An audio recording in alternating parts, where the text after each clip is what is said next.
I am the Associate Director of Publicity. I don't normally need to use AV equipment. I'm Jessica Brock. I am a publicist and digital media specialist at Berkley, with focusing on all the romance. It's great.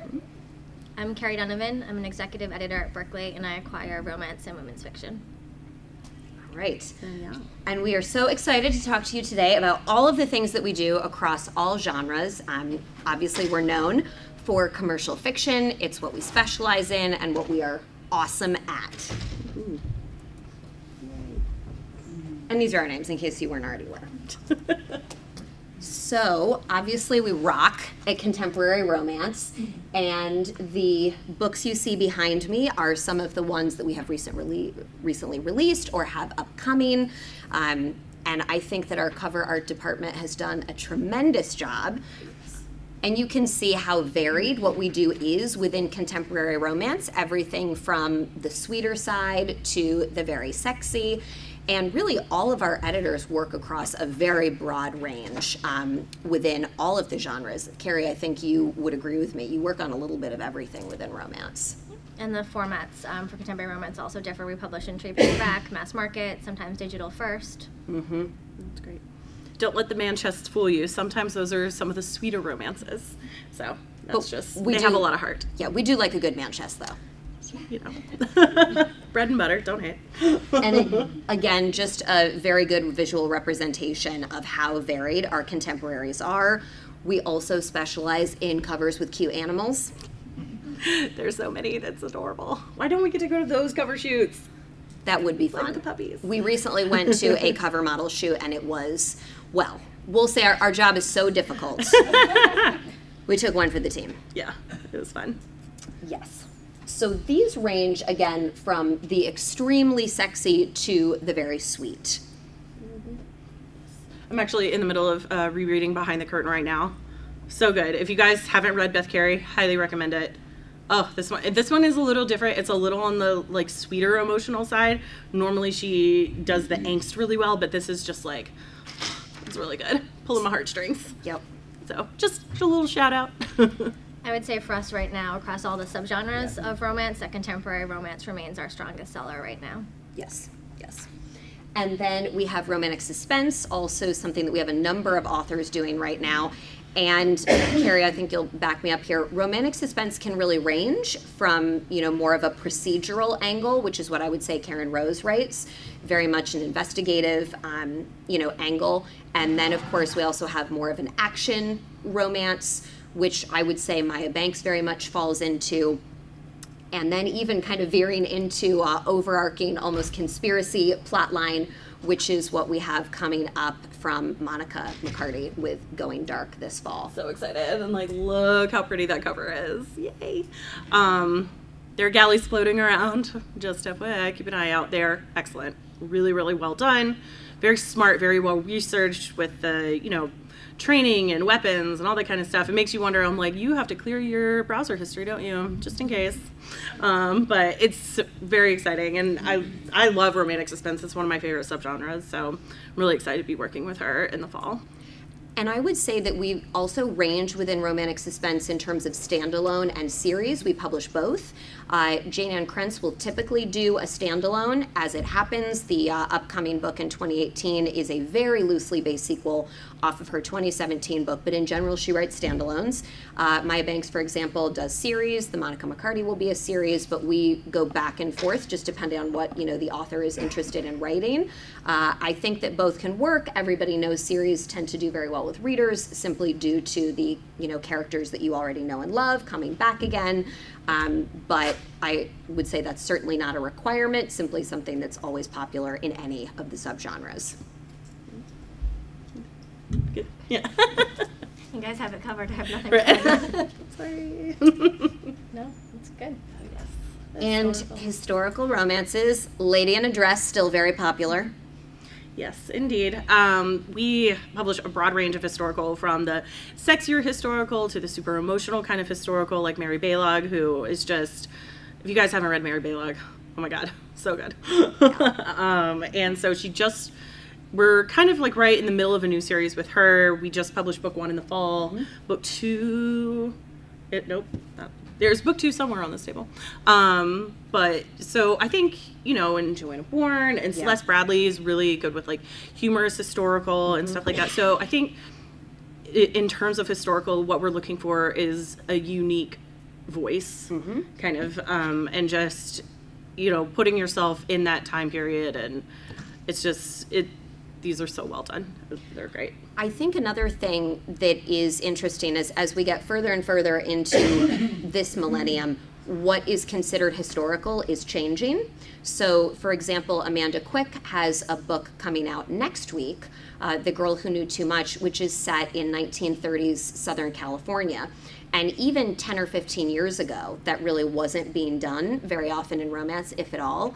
And now I think that time period is going to continue growing in popularity because the farther we move away from it, the more it seems like a historical time period. Of course it is, but I do think that the early part of the 20th century will become more and more popular. There were certainly a lot of exciting things going on during that time period, socially, economically, with the film industry, which this book connects to. So we are very open to time periods that are not Victorian or Regency London.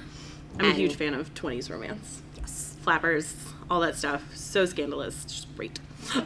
And cowboys are still cowboys, and everybody still Joe loves Goodman them. and her Western historicals are just top draw. Draw, get it? Never mind. I didn't actually get it until you explained it to me. I'm so punny, guys. I can't. We also like to provide you with a comedy hour. It's a lot of caffeine. And paranormal romance. This is something I think Berkley has been known for a long time, and we publish a broad range within paranormal. Certainly we're known for bestsellers like Christine Feehan and Nalini Singh with long continuing series that readers love, and we publish, you know, more, I would say, skewing to the urban fantasy side with authors like Deborah Blake, and then of course Laura Lee and Jennifer Ashley, you know, with either animal enhanced characteristics or shapeshifters. So and Carrie, you can probably speak to this better than I can in terms of acquisition in paranormal, but always looking for unique voices. Absolutely. If it's a premise that we feel hasn't been done before, a strong series concept, a standout voice, it's definitely something that we'd consider. And again, publishing across all formats. I mean, we have Christine Feehan in hardcover. We certainly do mass market, digital first. So Novellas. Yep. In anthologies, absolutely. And then we do have LGBTQ romance. We have some really fabulous authors and really running the gamut in terms of sweet to sexy, even historical. Yes, we do have Cooper Davis up there. So a little bit of everything. Santino Hassel's A Legal Contact, I'm really excited about this summer. And then you'll see in terms of cover treatments as well, very much you know, modern, but kind of across the board in terms of the focus. And I think each book is a very good representation of how within the LGBTQ community, everyone's experience is different. And I think our authors have very effectively focused on that. One question that I know often comes up is, you know, you haven't done any FF romance yet. Are you interested? Yes. We haven't had a lot of FF submissions. Are we interested in getting them? Yes. Yes, please. I know, I would be really, really excited to work on that. It would be really fun. Representation is important. I know everybody always wants to know. At this time, we do mostly have, you know, same-sex romance with men. That is simply what we see the most submissions of.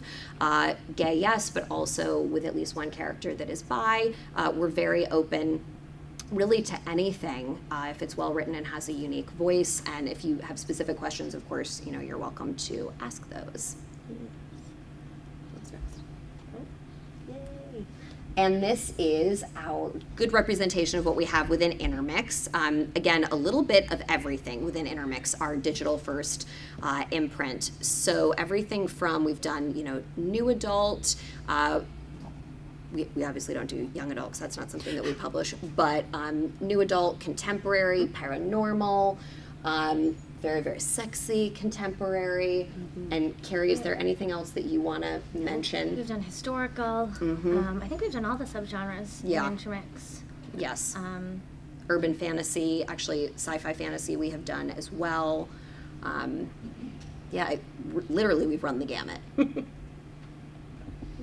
It's a great space for us to try something new if we don't have a strong print comparison for it, or if it's a little outside the box in some way. If we don't see exactly a print readership for it. And also if there's something that's more time sensitive, with the digital production process, we can get the finished ebook out much faster than we can with the sell into the stores and the retailers and the print production process. Yeah, I think there are always certain books that do a little bit better online because it's hard to find the place to shelve them for a bookstore. So if you've got a, boundary crossing or kind of genre busting, as we say, book, then the digital market is often better for it because you don't have to worry about physical shelf space and exactly where to put it. Another factor that I think is important to mention about our InterMix list is that we can be price sensitive as far as the ebook and take into account the competition and the readership and try and price it accordingly. And then to go outside of romance, we have a very talented group of sci-fi fantasy authors that we work with. We have some recently released and then a lot of upcoming books here. Again, I love what our cover art department does. All the covers are amazing. Yay. That Diana Rowland cover is off the chain. So really, really, vivid worlds, world building is always what we're looking. Yes, those are alligators, in case you weren't sure. Alligators. White Chair Zombie Unchained. White Chair Zombie is actually like one of my friend's favorite series. She's so obsessed, and it's just so much fun every single time a book comes out. So yeah, highly recommend that one too. Yeah, they've had some of the, I think, the best cover art. Yeah, really, because they got to have a lot of fun with it. Yeah. And then we have some really fantastic thriller and suspense novels that we have published recently or have coming up very shortly. You'll be hearing a lot about The Child very soon. Get excited. It's, it's right now all these books with, girl in the title, girl on the train, Gone Girl, all that jazz. It's really interesting to see how female-driven these kind of twisted thriller and suspenses have become. And I really like that we're part of that. I think it's fantastic. And the voices are so interesting and unique, and they really kind of delve into the psyche of what's happening in women's lives and how that, kind of affects whatever murder may be happening near them. I don't know. Is it also a romance or it's a thriller? This is just our thriller, or a sample of our thriller list. Yeah. So we just, if we cover everything from romance, sci-fi fantasy, urban fantasy, thrillers, straight women's fiction, it's just, if it's commercial fiction, we probably publish it. So the slides are showing a cross-section of all of what Berkley publishes across all of our imprints, not just the romances. Yes. And if there is a romance in any of these books, it's usually really messed up. But in an awesome, you can't look away way. Not in all of our books, just in the thrillers. Yes, sorry, just in our thrillers. To be clear. But yes. It's fun. Oh, yes. And then, Carrie, I'm going to let you take this one because you have, I think, a really good viewpoint on these. All right, I have nothing prepared, but these are a sampling of some of our upcoming or recent historical mysteries. All of them with very strong female protagonists. Yeah.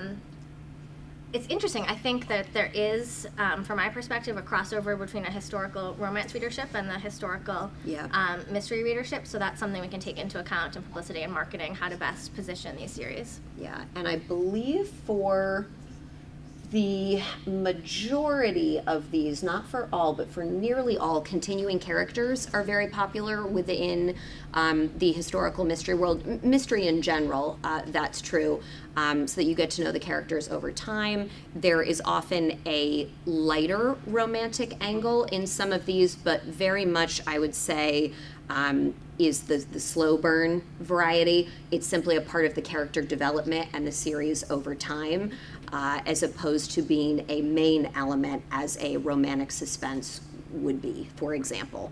Yep. I think there's a lot of world building with these, with the settings, the secondary characters, which is something that, you know, readers love to revisit when you're reading the second and third books in the series. It's a familiar world that the author has crafted for you.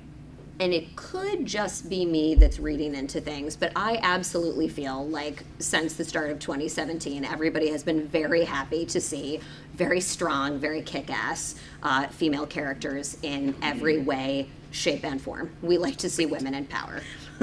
We don't see that often enough. So. Oh, yes. Yeah, and women's fiction. Carrie, I'm going to let you take this one too, because you work on a number of women's fiction titles. Sure. So we do a wide range of commercial women's fiction, things that would be great for a book club pick, something you can recommend to your grandmother, your best friend, your mother. We look for really compelling characters, great writing. It really helps if there's a standout concept, you know, a one sentence that you can describe the book, so it's helpful to gain a following for it and, you know, recommend it to your neighbors and family members. It's both contemporary, historical, space between the stars. How are we? Speculative. Speculative okay. fiction. I will say I just worked on the Karen White one, and the, you know, tagline for pitching was kind of if the drama of Wisteria Lane was set among Southern PTA moms. And so that was kind of what we went out with, and it was great. And then, you know, there's some murder and all this other stuff, and it's really fun just to kind of, you know, see how those voices play out with, you know, Yes. even if there's not a romance. Yeah. And we do a variety of Southern fiction, and the Southern fiction readership is huge. There is such an element of, I think, charm, family drama, very strong history that comes out of the Southern writing, you know, community, not to mention extremely beautiful settings. So that is often popular, and I do feel, particularly with the South, that setting is often a character within the book. That's certainly true for our authors, you know, here in terms of Wendy Wax and Karen and Patty Callahan Henry as well. We have a question. Oh, we have a question. Yes, ask away. So in terms of Southern authors speaking from a Southern voice, what is your editor kind of diversity like? Are they going to be able to? My fear is the author I represent. She speaks from a Southern voice, and if she had a New York editor, that her voice would be kind of twisted and not really be. Yeah. Are you writing for a Northern audience, or do you have somebody that can look through her eyes? An Sure. editor never wants to change an author's voice. That's one of the things we always, you know, the biggest point we try and steer clear of. And as long as it feels authentic to the character, you know, if I had a Southern author who was writing a Northern character and the dialect didn't match, I would point that out. But for an author to write in a dialect for a Southern character, I think that fits the setting. And it would be something that would bring authenticity to that novel. Yeah. I was going to say, I think all of our editors are very good at helping, you know, each author's voice stand out as it should, but not changing it, because you want the material to be accurately represented. You want the feeling to remain there, even as typos are corrected. I do remember one of our authors, she started a new series, and it was set kind of like with oil rig guys in Texas, and I was reading it, and I'm from Atlanta actually, and so there was a lot of terminology in there, and I was like, people in the South really don't say that, but it turns out it's a very different dialect in Texas. And so when I asked the editor, and she was like, actually this is, you know, what they refer to, they, you know, they call them roughnecks, it's not like an insult or anything, because you know, from Atlanta, if you hear the word redneck, it usually kind of has a negative connotation to it. So I was just like, hey, research handled. See, that's what editors do, they know their stuff. So. I have learned a lot of ranching terminology from editing cowboy romances. It was an eye-opening experience, but now I can talk cowboy with the best of them. Cool. And this is just a very brief rundown of everything that we do, sort of encapsulated. So in terms of romance, we really do absolutely everything. I think the only thing that we have not done, period, is probably inspirational romance. We've had a couple of Amish romances. Yes, but we've had a couple of Amish, but like Christian inspirational is not something that we have done. I think there are so many places that do it so well. It's not something that we have broken into at this time. I can't say if that will change in the future because I haven't seen one submitted recently, but this is in general what we do, which is a little bit of everything. Yay. And now for what will hopefully, almost our favorite section of the presentation, just exactly what we do in InterMix, which is again, a little bit of absolutely everything. And ranging price-wise as well. If you want to connect with us, please do. Follow us online. Now my favorite part. Ask a question, get a book. Ask away. Do you have any, I went to another spotlight where they were talking, actually I've been to 2 other spotlights, and one of them they said, we want billionaire books, and the next one said, billionaires are kind of going away. So I guess my question for you is, do you see any trends that are waxing and waning or anything that you can speak to? Billionaire romances were doing really well for us for a while. I think that to some readers, Trump has soured them on billionaire businessmen, so I don't think it's as popular as it was. I would still publish something if I got it in and thought it was very well done. I just use that as an example. That's not Yeah. right. Yeah, absolutely. Yeah.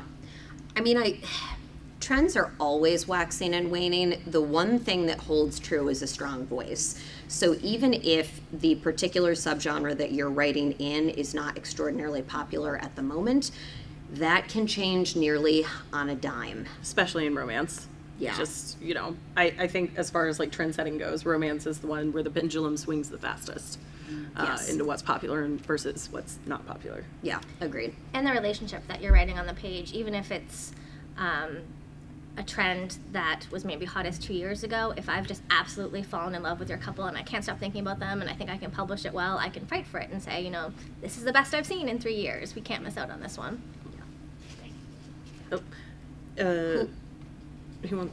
Do you want to be the book distributor? Don't worry, you will both. Okay. Thanks, Mary. Who did you see first? I'll get my exercise for the day. Okay.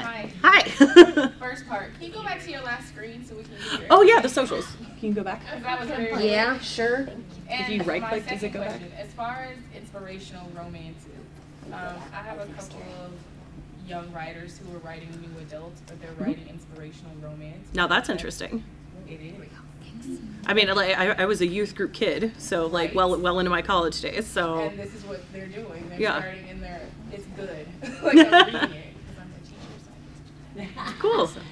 They're just wondering how they can get noticed because they're not seeing the inspirational romance out there either, and that's why they're wanting to write it. Mhm. And they want to be able to have their friends and family walk in a bookstore and be like, oh yeah, I want to read this. This is something I've been wanting to read for a while, but they don't have it.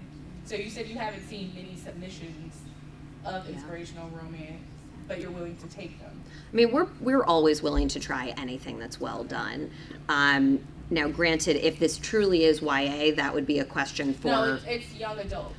Oh, so yeah, New adult, new sorry. adult. Okay. There are other imprints within the Penguin Random House banner that specialize in young adult, but new adult we would definitely consider for InterMix.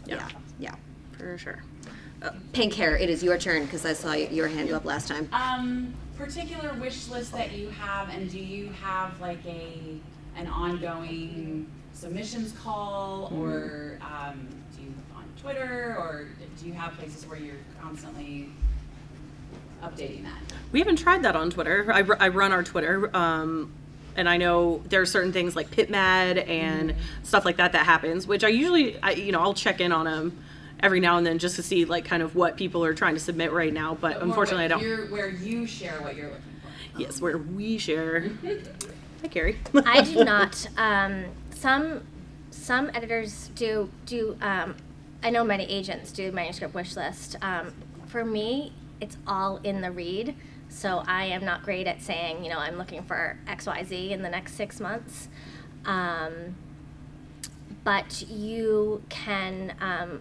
A great idea is to look at what an editor has acquired or what they have on their list, and if you think that's a match or if it's got similar themes or tone to what you're writing, then it would definitely be worth pitching to that editor. I guess a good way to do that, most of our deals are on Publisher Marketplace, right? Yeah, and you can search by editor and stuff like that and see what they've acquired recently. I'm obviously not acquiring, but something that I would love us to publish are gay Navy SEALs. FYI. Alrighty. That's very specific. Yep. So if anybody's writing that, please submit to Christine Swartz. Blue, green, teal hair. Sure. I wish you all had really like unique colored hair because then it'd be very easy for me to point at you. So you're up next. So I'm a book blogger, and we've met a lot of times, but I have a question. I get a lot of historical, probably because my presence online is, and I work for authors that are historical, but I would like to get more books of the other genres. So is there a way to branch out so I can get some other ones too? Yes. Yeah, Come talk absolutely. to me I afterward. read more than just historical. Oh yeah. I think so. From a publicist's perspective, right now, it's historicals are the romance kind of bread and butter. They're not going anywhere, but the online coverage for them isn't necessarily as strong as it used to be. And so when we find a blogger who does cover historicals, we tend to latch on, and we're like, "Hi." Like, For some reason, they think I like to review Amish things. I don't know. It's just like, oh gosh. Don't know how I can't really speak to that, but we are absolutely, we take into consideration blogger preferences. And one of the things that Erin and I try to do, and it's from a system that we've implemented a couple of years ago, is that instead of just sending books out to a list, we have our bloggers that we work with regularly fill out a form, tell us which books you want each month. And so that way we're not wasting anybody's time and wasting your shelf space, because shelf space is valuable. But yeah, come up afterward and Yes, we'll absolutely. make sure to in the very, very back. Good question. Carrie? Yeah. Is there a... I will say that an agented submission will be read prior to an unagented submission, because agents know our taste and know what we're looking for, but I'll take an unagented submission. I don't know who asked that question, though. Oh, right here? And so and then I'll come over to the right, sorry. It looks like you've got some really great big established names on the list. Thank you. How many debuts that we're looking forward to? So do we have debuts, or or is there anything in particular we're looking for? Yeah, we do have debuts. Are you interested in a specific genre or just debut romance writers in general? Just in romance in general. Yeah, in fact, let me see if well, yes, I will go back to it. In fact, we have a debut. Let me see, let me go backward. Da, da, da, da, da. It was on our very first slide, and I particularly love this cover, which is why I'm going back to it. Yeah. The Wedding Date by Jasmine Guillory is a debut, and it's so good. It's like it's basically a rom-com set at with a meet cute as the hero is going to his ex-girlfriend's wedding. And he meets this wonderful woman in an elevator and Such a rom-com setup. convinces her to come to the wedding with him as his date. But yes, we definitely have debut authors both in print and in digital. And again, it's all about the voice, because this one happens to be contemporary, but we're open to really anything with a fantastic voice. And this is a complete debut, has not been published anywhere else, has not been self-published or with a small press, just as an FYI. And did you already get your book? I did. Awesome. Cool. Okay.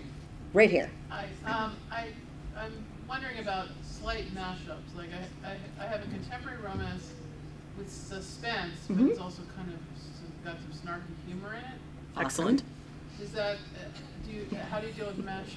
Do you like them, or do they? Yeah. I do. I love them. I would definitely say a good example of that kind of thing is Shayla Black and Lexi Blake. Yeah. They always have a really good, like, kind of like snarky banter, and there's usually kind of like a mystery or like kind of like a thriller plot that like keeps the things going as well. So it's definitely, absolutely, we publish that. Yeah, and in some ways I would even compare Julie James, because contemporary, often some sort of investigative element, because so many of her characters are in law enforcement, and then really, really great, like, witty banter dialogue.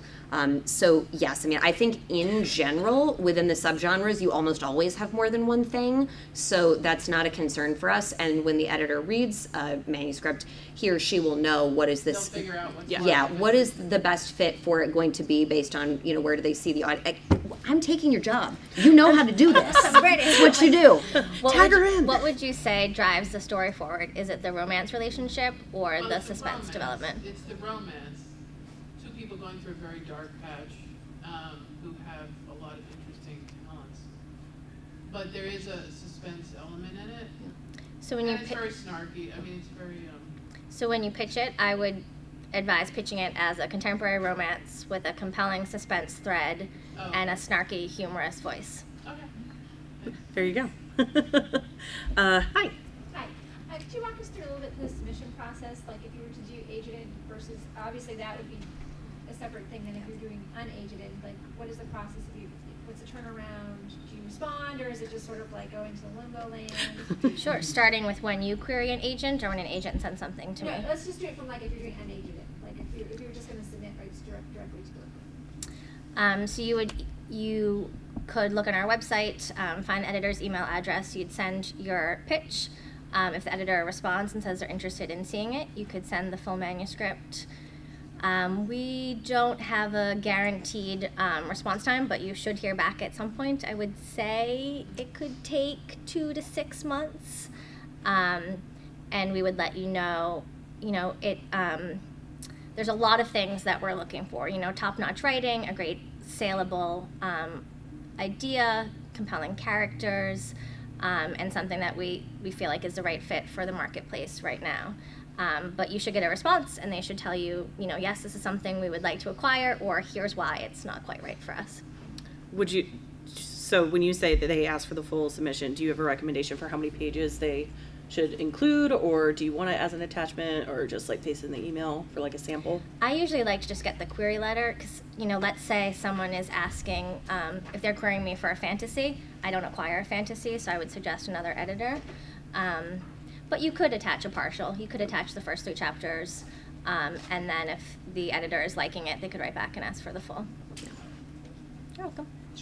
All the way at the very back to the rightmost. I have never heard of speculative fiction, so I was just curious exactly what that is. It's women's fiction, but it's set in outer space. So the outer space part of it is just like if you're not a science fiction person, that's not, it's okay. You know what I mean? Like a lot of people go like, I didn't even know I was gonna like this, but I liked it. It's like because it's not part of it, it's people trying to find it. Thanks, Jean Marie. Thanks. And then right next to you. Do y'all have a certain amount of titles that you try to put out a year, or do you just kind of whatever comes in is good, or do you have like a quota? Good question. I would not say we have a quota, but in terms of like a general number that we tend to come in around, are we at, is it close? 50 to 300. Yeah, thank you, Jean Marie. We do 301 if that one is really great, but we have to cut it off at some point so they have enough time to actually. Yeah, excellent. I mean, yes, exactly. we will obviously know exactly how many we're going to do, because we do need time to, adequately, I should say, promote and all of that. But yeah, we're at 250 to 300 a year at this time. That could change in 5 years, but right now that's where we are. Have any of your editors went outside the box and went to places like Wattpad to find authors? Oh yeah. Stores? Carrie, you want to, since you're an editor? Oh, I haven't done it personally, but yes, we're always on the lookout for great talent. Sometimes I might just read something as a fangirl and then say, I want to see what they're writing next. And if they're agented, I'll contact their agent. If not, we will try and find that author and get in touch. Yeah. I know we've done some fan fiction stuff, and it's kind of been pulled from there, and that's definitely happened. And I know some of our editors have reached out to self-pub authors, and we brought them on as well. Yeah, one interesting fan fiction example is an author that was writing, I'm probably going to mess up exactly what it was. I want to say something like, I don't remember if it was Harry Potter or if it was Star Trek fanfic, but she didn't have anything that she had published yet. This was, I want to say, maybe 10 years ago now, and the editor enjoyed her fan fiction so much that she reached out and said, have you ever considered writing an original work and publishing a novel?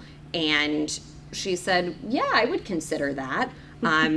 and now she's a bestseller with us. So it can really happen in any number of ways, but I would say every editor I know is always reading as much as they can possibly get their hands on, across many genres, and just keeping their eye on what's out there and their finger on the pulse, because that's how we know what's happening, or what might be about to happen.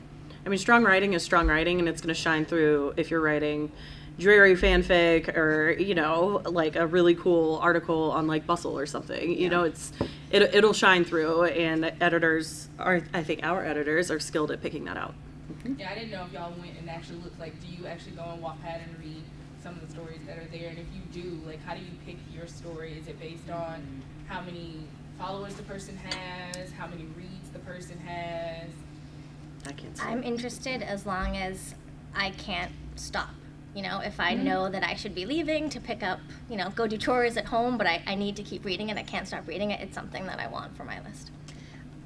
I mean, I think in terms of a Wattpad scenario, obviously, if a lot of people are reading it, that tends to mean a lot of people are talking about it, so it might be easier for an editor to notice because it's upticking. So yes, there are some certain obvious factors that will influence, like, oh, there's a lot of buzz about this, so I'm paying attention to it. But yeah, I think like Carrie said, if it's compelling and we come across it, that's always what, stays as the hook. So, yes, don't worry, we'll come to you next. As a blogger, if we run into something that we really think is exceptional, Mm-hmm. and would like for you to take a look at it, is that something that you do? And if so, do we gift it to you on Amazon? Just like if you're looking at a self-published author or something? Because we get a lot of people requesting that we read something, like indie authors, and if we run into something that's just like incredible, and we think that might be something that you would be interested in, how would we get that to you? I mean, email us. Mm-hmm. In fact, I believe that is how Random House wound up publishing, or Vintage wound up publishing 50 Shades ultimately, is that a bookseller called to the attention of, various publishing houses, what was happening. And in fact, that is, I believe, when we started publishing Laura Lee many moons ago, I believe it was a bookseller that first mentioned her to Cindy. So yes, we get our information from a variety of sources, often because the person recommending it to us knows our taste on the editorial side. Oh, in fact, didn't that happen with a fantasy author 2 to 3 years ago that had self-pubbed? And then it was recommended maybe to Susan or Anne, I can't remember who it was at this point, but it was recommended. And again, this was simply because they knew our taste well. And I mean, we work with you all the time. I think you have a pretty good idea of our taste and what we enjoy. And at the very least, we want to read it if it's fun. Yes. So, I mean, it never hurts to say, hey, I read this and I love it. Bloggers do that with me all the time. Not even necessarily, self-pub. Sometimes it'll be a book from another house and they'll just say, we know this is up your alley, Erin, you have to try it, which is always fun. And I don't think you have to gift it to us. I think you could, if it's we'll buy it. A publicist that their taste, absolutely, it would be great if you email them and say, I think this author is looking for a traditional publishing home, and I think you should check it out. And then the publicists know the editorial staff's taste really well, so they could recommend it. And absolutely. Yes. You specifically mentioned FF Romance and gay seals as subgenres that you would like to see emerge. Yeah. But maybe aren't necessarily doing that on their own, but you're actively promoting them to emerge. Are there other subgenres that you guys feel that way about, that things you'd like to see that aren't out there? Oh man, what's not out there? I feel like almost everything is out there now, but a unique twist on it, which obviously I'm not going to be the one to come up with otherwise. I would be writing it, but I much prefer promoting it. I'm trying to think, is there anything off the top of my head that I want to see that I have not seen thus far or not seen enough of? Carrie, how about you? Anything that's coming to you? Not a specific subgenre. I mean, I love when an author is talented enough to take something that's tried and true, like, you know, I find sister relationships fascinating, or, you know, I'm a sucker for best friends turn lovers, or, you know, falling in love with the boy next door. So if it's, you know, I've probably read that 50 times, but if in an author's hands, they can make it seem like it's the first time I've ever read this and it feels brand new, that I find that really compelling. This is not a subgenre, but it is something that I always find really interesting. If you present a world, this is often in paranormal or urban fantasy, anywhere where you're truly crafting a different world from the one that we live in, or at least perhaps an alternative society to the one that we live in now, where you create a scenario where it seems to be only two choices, A or B, and yet the author is talented enough that there is a door number C that you did not know about. That makes absolute logical sense within the construct that they have created. That's always really impressive. Somebody that I think does that without fail every book is Nalini Singh. And it's one of the reasons that, you know, both of her series have continued on for so long, because people are fascinated with how she's going to get her characters out of the challenging situations that, you know, she has put them in. I don't really know how to say this. I think I would love to see something kind of set a little Criminal Minds-y. You like messed up stuff. I know. I love dark romance, whatever. But I think it'd be really cool, because I love the show Criminal Minds, and I always kind of like have a hope for Penelope and Derek to get together one day. And so I think like that kind of like, that, you know, they work on the same team, and so you have like, you would have the opportunity for like an overarching mystery, but then you get to see their relationship develop within the constructs of such an intense work environment and stuff like that. And so I always really like that kind of dynamic, and, you know, it makes the stakes a little bit higher. And usually to write something like that, the intelligence and research has to really kind of shine through. And I love like really good story with really good sex. Yeah. So don't we all? There's a takeaway. You know, it's a pull quote. Just saying. Yes. Are you guys actively looking for diverse romance and voices? Yes. I didn't quite hear that. Sorry. Diverse romance and own voices. Yes. All of it.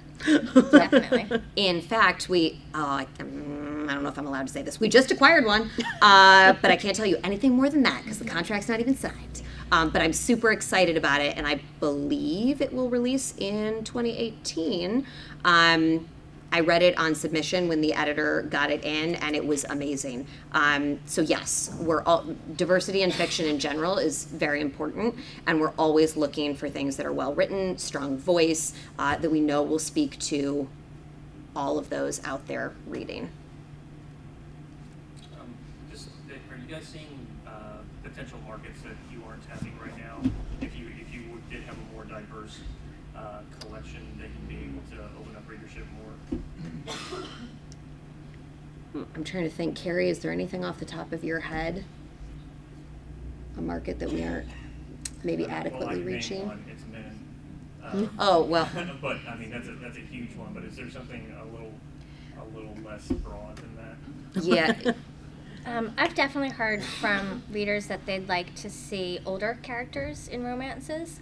And I know there are readers who like to see sweeter romances with the bedroom door closed rather than explicit. I don't know if that's what you mean at all by untapped markets.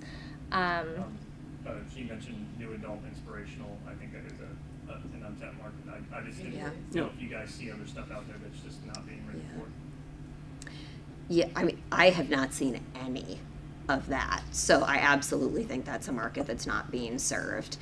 Because outside of probably your very traditional Amish romance, I tend not, I mean, yes, Christian inspirational, but that does tend to be adult characters, often a little bit older. So yeah. If we had a romance that feels fresh or groundbreaking in some way, then we construct the publishing plan, okay, there aren't several best-selling titles out there. How do we get people to notice this? And that's where our talented publicists and marketers come into, what do we do with the packaging, and what do we do online to draw people's attention to the book? And, that's one of the the challenges right now in publishing is how do you get eyes on all of these books that, you know, we want everyone to be reading. Yes. I know I, for one, I would love to read a trans romance.